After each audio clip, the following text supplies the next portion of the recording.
Thank you very much. Let's get to some breaking news this morning. Police have now recovered a truck stolen in that hotel armed robbery that we told you about yesterday morning. It was found last night on Independence Court. That's up in the Goodlettsville neighborhood. It comes after the armed robbery at the La Quinta Hotel in South Nashville.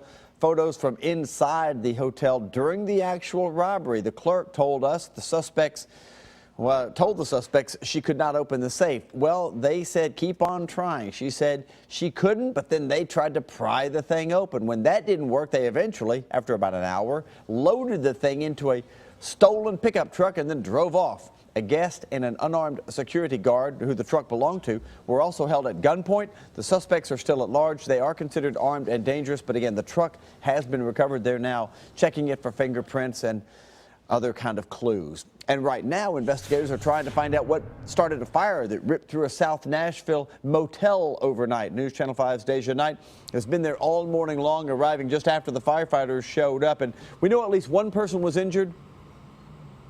Yeah, that's right, Steve. One person was transported to the hospital with second-degree burns on his arms. However, he is expected to be okay. Let me step out of the way and show you some of the damage that was done. This happened right after midnight last night. This is the Harding Inn, and it has actually been abandoned and padlocked since 2010. However, police say they've still had to make plenty of stops by here because of illegal activity such as drugs and prostitution.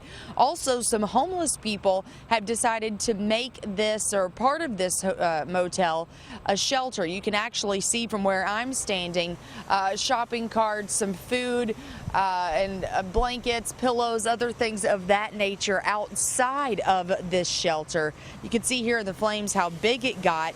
Like we said, started right after 12 and lasted for a few hours, shut down a Harding place just for a little while.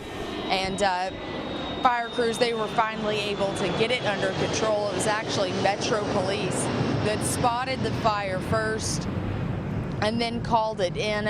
All the homeless people that were down there, like we said, they are all safe now, except for that one person that had to go to the hospital. Police are actually looking for a suspect. They say this fire is suspicious. They're looking for a man named Jonathan Watt. That's W-A-T-T. They say he's in his early 30s, salt and pepper hair, and he's wearing blue jeans and a blue shirt and blue and black shoes. If you know anything about him or his whereabouts, you're asked to call Metro Police. We're live in South Nashville. Deja Knight, News Channel 5 HD. Deja, thank you for the update on that. And new this morning, someone dropped off a newborn baby at a Nashville fire station and then took off. It happened around 11 o'clock last night there at Station 14. That's over in East Nashville.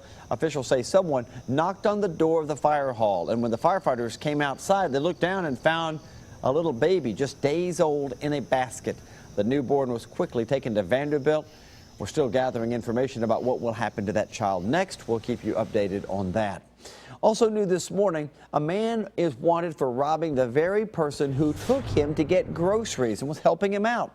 Metro Police say the victim, who was in a wheelchair, agreed to drive the guy to the Walmart on Nolensville Pike Sunday. Well, when they got back, the suspect, whom you see pictured there, put the man in a chokehold and robbed him of cash and the groceries. Investigators say he's likely driving this gray Dodge Charger, so be on the lookout for that man or that car. 4 people are wanted for using a stolen credit card at the Charlotte Pike Walmart. Metro Police say they stole the cab driver's card Sunday and then used it to buy electronics and a prepaid credit card. Give Crime Stoppers a call if you recognize those folks. This morning, the reaction continues to come in following the death of famed civil rights attorney George Barrett. He died last night after a 2-week-long battle with pancreatitis.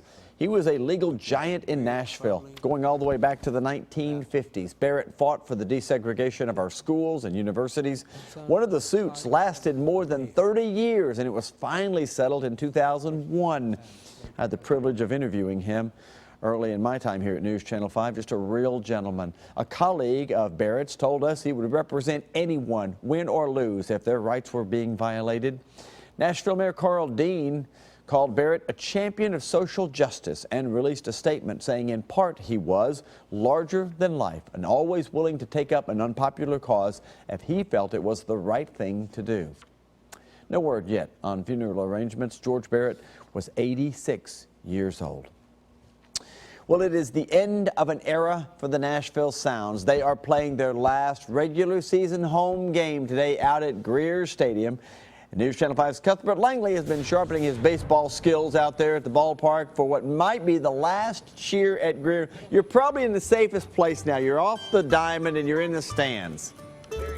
Yes, you know, they did not like my big chair idea. They say it was going to block the view of too many people, so they put me up here in the nosebleeds. Good call. But I can tell you, even up here in general admission, though, Steve, it still is a great, there goes my glove, it still is a great view of everything. You get a good bird's eye view here tonight as they take on Sacramento tonight. They lost last night, hoping they can pull off the win tonight. If they don't make it to the playoffs, though, this will actually be the last game ever played here at Greer Stadium in its 37-year history. That guitar that has lit up since 1993, it will go away, but there's promised to be an even bigger and better one at the First Tennessee Park, which is slated to open in time for the next season, just actually down the street from News Channel 5 between Jackson and Harrison Streets. It's going to cost $37 million. But folks here tonight are telling us that really tonight's game is just about celebrating the history, celebrating the game, and also celebrating the beginning of a new chapter. So definitely get out here if you can early. We're already being told tonight by this morning rather, by so many people out here that the game really is starting to sell out. So come on,